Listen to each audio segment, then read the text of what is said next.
Hello guys, स्वागत है आप सभी का आपके अपने यूट्यूब चैनल एजुकेशनल ज्ञान मैथ्स में। आज मैं आपके लिए कराऊंगा यूपी पुलिस कांस्टेबल और एसएससी जीडी के लिए मैथ का प्रैक्टिस सेट 3। इससे पहले मैं इसके 2 प्रैक्टिस सेट करा चुका हूं, जिसमें मैंने सभी पीवाईक्यू क्वेश्चंस कराए हैं जो इस एग्जाम्स के पर्पज़ से काफ़ी इंपॉर्टेंट है। तो उनका लिंक मैं आपको इस वीडियो के डिस्क्रिप्शन में दे दूँगा। तो चलिए आज की क्लास को स्टार्ट करते हैं। देखते हैं क्वेश्चन नंबर 1।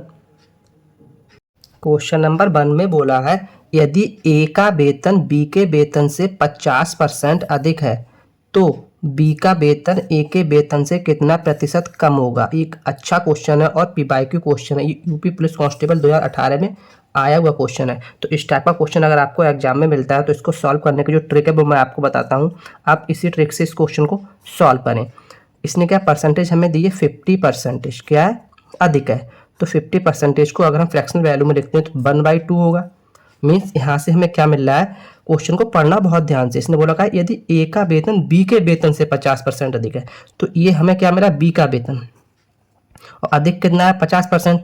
तो यहाँ से हमें ए का वेतन क्या मिल जाएगा, जब 2 में 1 ऐड करेंगे तो 3/2, मतलब ये तो हमारा बी का वेतन रेशियो है और ये ऊपर जो मिला वो ए का वेतन मिला। आगे इसने कंडीशन बोली है कि बी का वेतन ए के वेतन से कितना प्रतिशत कम होगा। अब उसने बी का बोला है कितना कम है, तो दोनों का डिफरेंस कितना, 1 का है। ठीक है ना, तो कम कितना, 1 कम है। किससे, ए से बोला है ना, तो जिससे बोलते हैं उसी हम रेफरेंस मानते हैं। रेफरेंस ने क्या बोला, ए, मतलब ए से इसने पूछा है तो ए के सापेक्ष में निकालेंगे तो ए की वैल्यू कितनी, 3 दी है। 3 मल्टीप्लाई करा देंगे 100 से, ये हमें क्या मिल जाएगा, इसकी परसेंटेज वैल्यू। तो यहाँ से जब से सॉल्व करेंगे 1/3 × 100, इसकी वैल्यू होती है 33.33%। ये क्या होगा हमारा इस क्वेश्चन का answer, option number B. Clear है। अगर आपको एग्जाम में क्वेश्चन मिलता है तो आप इसी ट्रिक से सॉल्व करेंगे। तो वीडियो को लाइक एंड शेयर कीजिएगा और अगर क्लास अच्छी लगे तो चैनल को सब्सक्राइब जरूर कीजिएगा, ताकि ऐसी ही शानदार क्लासेस मैं आपके लिए कराता रहूँ।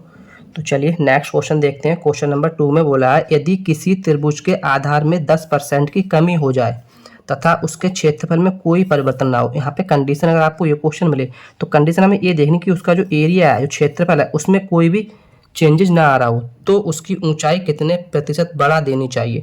तो इस क्वेश्चन को सॉल्व करने की जो बेसिक सी ट्रिक है एक शानदार, वो मैं आपके लिए बताता हूँ। ऐसे क्वेश्चन को हम परसेंटेज टॉपिक से ही जो उसकी फ्रैक्शनल वैल्यू निकाल के ही सॉल्व करेंगे तो मात्र 5 सेकंड में आपको इसका आंसर मिल जाएगा। तो 10% की फ्रैक्शनल वैल्यू 1/10 होती है। ठीक है। अब यहाँ पे जो अभी इसने क्या बोला, त्रिभुज के आधार में 10% की कमी, मतलब अभी जो प्रेजेंट में वो कितना, 10 है। अब 10% की जब कमी हो जाएगी तो कितना हो जाएगा, 9/10। मतलब अभी जो इनिशियल है, ये हमारे यहाँ पे इनिशियल है, ये 10 थी। अब यहाँ पे जो कमी हो गई ये बाद वाली आ गई, कितनी, 9 मिल गई हमें। मतलब पहले 10 थी, अब 9 हो गई, 10% की कमी। तो दोनों में डिफरेंस कितने का हुआ, 1 का। ठीक है, 1 का डिफरेंस हुआ। अब जो नई हमें क्या मिली है, 9 मिली ना, इंटू 100। क्लियर है। अपॉन में हम वो लेते हैं जो हमें नया मिल जाता है। नया कितना मिला, 9। पहले इनिशियल हमारी 10 थी, अब 9 मिला तो 9 अपॉन में लिया, इंटू 100 से मल्टीप्लाई कर जब इसको काटेंगे तो हमें क्या मिलेगा, 11.11%। ये हमारा क्या होगा इस क्वेश्चन का answer, option number C. Clear है ना। नेक्स्ट क्वेश्चन नंबर 3 में बोला है, एक शहर की जनसंख्या में 5% वार्षिक वृद्धि होती है। यदि इसकी वर्तमान जनसंख्या 1,85,220 हो तो 3 वर्ष पूर्व इसकी जनसंख्या कितनी थी, ये हमें बताना है। अच्छा क्वेश्चन है और इसके एग्जाम में आने की काफ़ी पॉसिबिलिटी है। तो चलिए इस क्वेश्चन को सॉल्व करने की ट्रिक देखते हैं। ट्रिक क्या है, अभी इसने क्या बोला, इसकी वर्तमान में जो जनसंख्या है वो कितनी, 1,85,220 है ना। ठीक, यहाँ पे अगर हम इधर देखते हैं तो 5% की अगर हम फ्रैक्शन वैल्यू निकालते हैं तो 1/20। अब इसमें वृद्धि हो रही है, मतलब अभी 20 है, 1 की वृद्धि हो रही है, तो वृद्धि होने के बाद इसका रेशियो क्या हो जाएगा, 21/20, ये हो जाएगा ना। बट यहाँ पे इसने पूछा क्या है हमसे, 3, मतलब 3 वर्ष पूर्व इसकी जनसंख्या कितनी थी। तो इस कंडीशन में अगर आपको कभी भी 3 वर्ष पहले पूछता है तो इस कंडीशन में हम क्या करते हैं, जो ये रेशियो दिया है वृद्धि वाला, ठीक, इसको उल्टा करके, इस रेशियो को हम उल्टा करेंगे तो 20/21 हो जाएगा। जो वर्तमान जनसंख्या है उसमें मल्टीप्लाई कराया, अब कितने साल को पूछा है, 3 साल को, तो उसको 3 बार इसमें मल्टीप्लाई कराएंगे। समझ में आया मैंने क्या किया।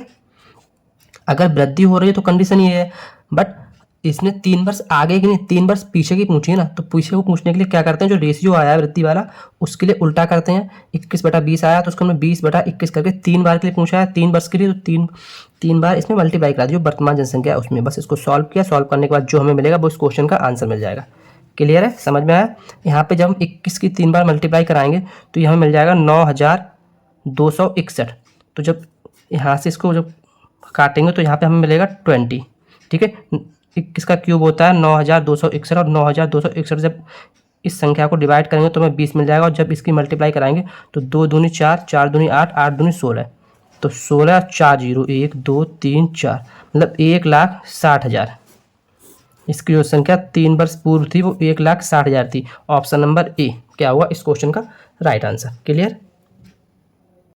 नेक्स्ट क्वेश्चन नंबर 4 में बोला है एक व्यक्ति अपनी मासिक आय का 20% बच्चों की शिक्षा पर खर्च करता है, शेष का 30% भोजन पर खर्च करता है तथा शेष का 40% अन्य मदों पर खर्च करता है। इसके बाद उसकी मासिक बचत रुपए 840 हो तो उस व्यक्ति की मासिक आय क्या है वो हमें बतानी है। अच्छा क्वेश्चन है, चलिए इस क्वेश्चन को सॉल्व करते हैं और इस क्वेश्चन को सॉल्व करने की ट्रिक देखते हैं। हम यहाँ पे सपोज कर लें कि इस व्यक्ति की जो मासिक आय है वो x रुपये है। ठीक है, हमने सपोज कर ली व्यक्ति की मासिक आय x रुपये है। अब यहाँ पे उसने क्या बोला है, 20% तो बच्चों की शिक्षा पर खर्च कर रहा है, तो 20% की फ्रैक्शनल वैल्यू 1/5, तो इसका मतलब इसे हम बोल सकते हैं 4/5, मतलब 5 उसकी इनकम थी, उसने 1 खर्च किया तो कितना 4 रहेगा। तो जो ऊपर मिलता है वो हमें क्या मिलता है, एक्सपेंडिचर खर्चा, और नीचे जो मिलता है वो इनकम होती है। क्लियर, यहाँ से आपको समझ में आया। ऊपर जो मिलता है वो खर्चा होता है, नीचे जो मिलता है इनकम होती है। सेम ऐसे ही उसने आगे 30% भोजन पर खर्च किया है, तो 30% की फ्रैक्शन वैल्यू 3/10, तो यहाँ से हमें मिल जाएगा 7/10। ये हमारा एक्सपेंडिचर है और ये इनकम है। नेक्स्ट उसने 40% जो अन्य मदों पे खर्च किया है, तो इसका मतलब इसकी फ्रैक्शन वैल्यू 2/5 होती है। यहाँ से जब 5 में से 2 जाएगा तो 3/5 मिल जाएगा, मतलब 3 हमारा एक्सपेंडिचर और 5 इनकम। क्लियर, समझ में आया आपके लिए। अगर आपको ऐसा क्वेश्चन मिलता है तो आप इसी तरह से सॉल्व करें। आप इसको फ्रैक्शन वैल्यू में लिखें, ऊपर जो मिलेगा वो एक्सपेंडिचर मिल जाएगा, नीचे हमारी इनकम मिल जाएगी। अब इसने क्या किया, हमने सपोज किया इसकी मासिक आय एक्स थी, एक्स का इसने 4/5 इंटू 7/10 इंटू 3/5 खर्च करने के बाद शेष उसे कितना 840 बच जाता है। अब बस इसके लिए सॉल्व कर लेंगे, जो हमें मिलेगा वो हमें इस क्वेश्चन का आंसर मिल जाएगा।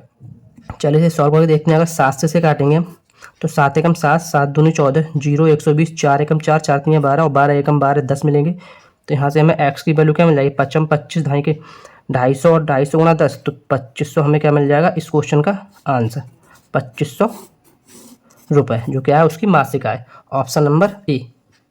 क्लियर है, समझ में आया। नेक्स्ट क्वेश्चन नंबर 5 में बोला है जयंत ने रुपये 64,000 3 वर्ष के लिए 5% वार्षिक चक्रवृद्धि ब्याज की दर से उधार लिया। वापसी के समय उसे कुल कितना धन वापस करना पड़ेगा। तो इस क्वेश्चन में हमें कुल अमाउंट निकालना है, अमाउंट कितना वापस करना है। तो इस क्वेश्चन को सॉल्व करने की जो ट्रिक है वो मैं आपको बताता हूँ। आपको एग्जाम में ऐसे ही इस क्वेश्चन को सॉल्व करना है। यहाँ पे इसने परसेंटेज क्या दिया है, 5% जो रेट दिया है, तो इसकी फ्रैक्शनल वैल्यू कितनी हो जाएगी 1/20। यहाँ से जब हम निकालें मतलब उसने 20 लिया और 1 का उस पर ब्याज पड़ा, तो कुल उसने कितना 21 वापस किया, 21/20, 21/20 के रेशियो में उसने 3 वर्ष के लिए वापस किया।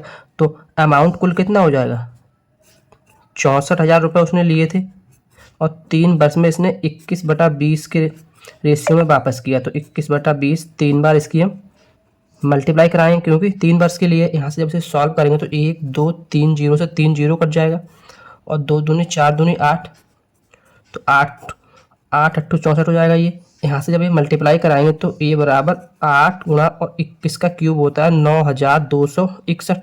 यहाँ से जब इसकी मल्टीप्लाई कराएंगे तो मल्टीप्लाई करा के हमें यहाँ पे मिलेगा 74,088 रुपये, जो उसे वापस करने होंगे। Option number B. क्लियर है।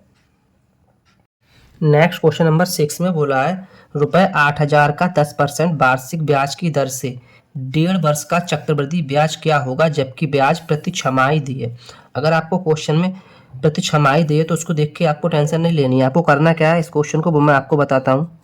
ट्रिक क्या है, अगर प्रति छमाही दिए तो हम करते क्या है, टाइम को दोगुना कर देते हैं। यहाँ पे 1.5 दिया है तो 3 वर्ष कर लेंगे हम, और रेट जो दिया है उसको आधा कर देते हैं, तो रेट को हम 5% कर लेंगे। तो 5% जब हम फ्रैक्शनल वैल्यू निकालेंगे तो 1/20 होगी। अब यहाँ से अगर हम क्या लगाएंगे, ट्री मेथड, ठीक है, ट्री मेथड लगा के हम यहाँ पे इसका CI निकालेंगे, कंपाउंड इंटरेस्ट। तो क्या निकलेगा, वो 1 2 3 वर्ष के लिए निकालना है हमें। तो 8,000 रुपये का रुपये कितना दिया है हमें, 8,000 रुपये का 1/20 निकालेंगे तो कितना मिलेगा हमें, 400। मतलब पहले वर्ष के लिए ब्याज कितना होगा, 400।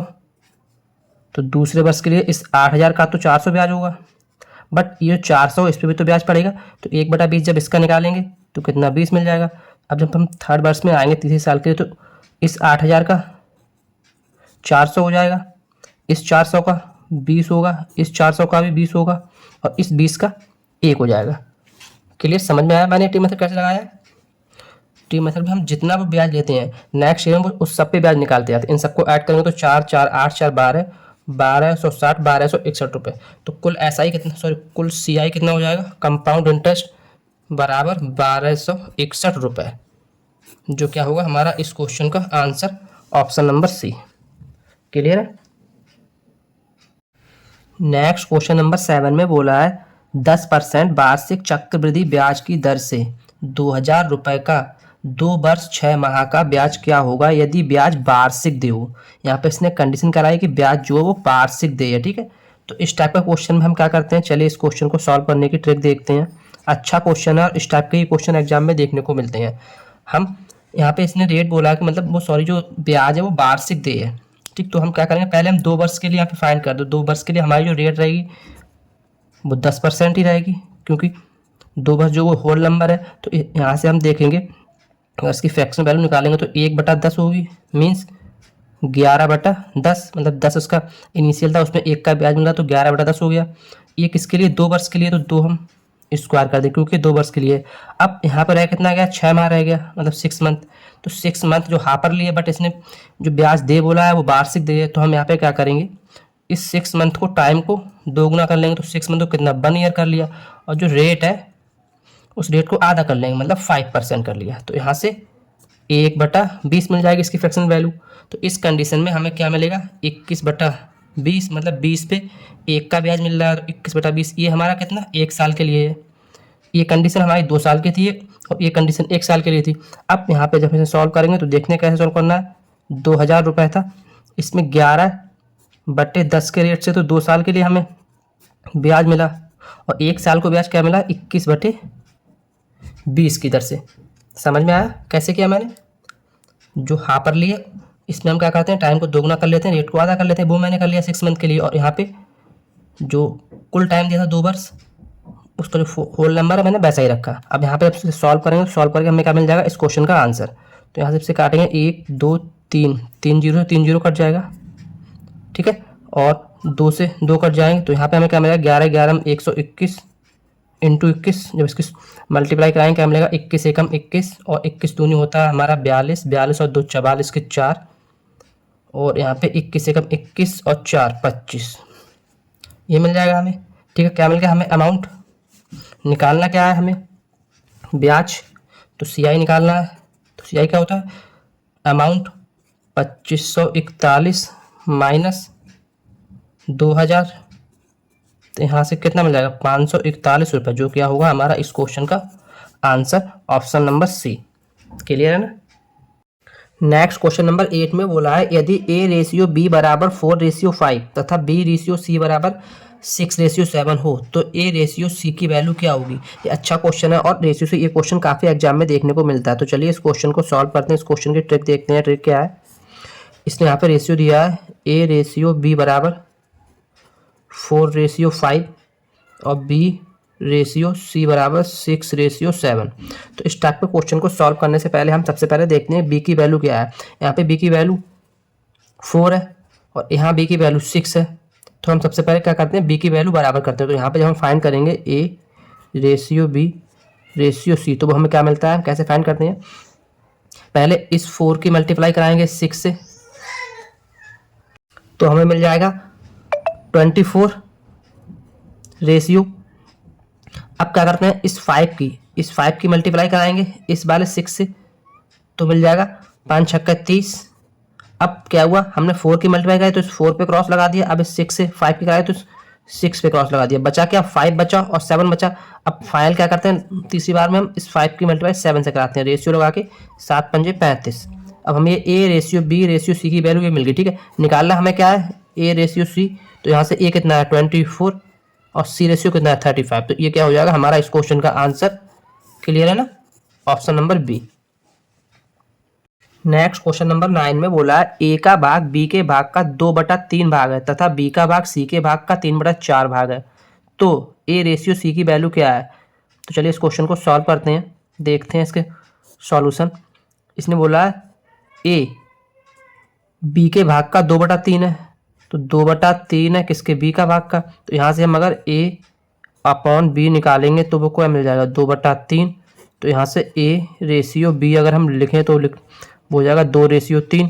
सेम ऐसे इसने आगे बोला है बी का भाग सी के भाग का 3/4 है, तो बी का भाग सी के भाग का 3/कितना है 4। तो यहाँ से बी रेशियो सी निकालेंगे तो क्या मिल जाएगा 3/4।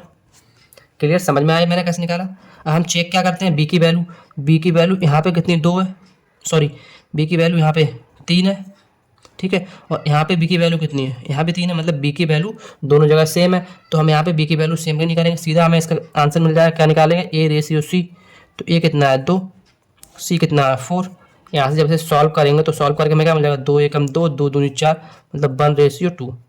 ये हमारा क्या होगा इस क्वेश्चन का answer, option number C. Clear है।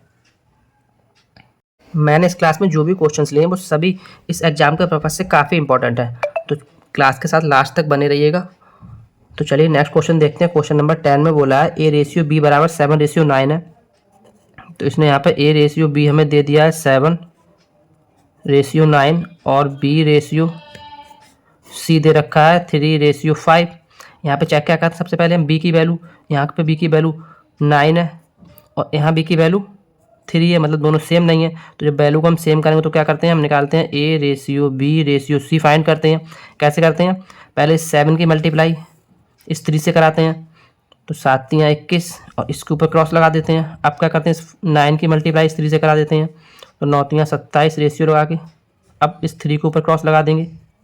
बचा क्या 9 और 5, तो अब इस 9 की मल्टीप्लाई इस 5 से कराएंगे, तो रेशियो लगा के 9 पंजे 45 हो जाएगा। ठीक है, यहाँ से जब से काटेंगे तो क्या मिल जाएगा हमें, 3 से काटेंगे तो 3 सत्ते 21 और 3 नेम 27 और ये हो जाएगा 15 × 45, 7/9/15। ये हमें किसी, हाँ ये ऑप्शन नंबर सी क्या हो जाएगा इस क्वेश्चन का राइट आंसर। क्लियर।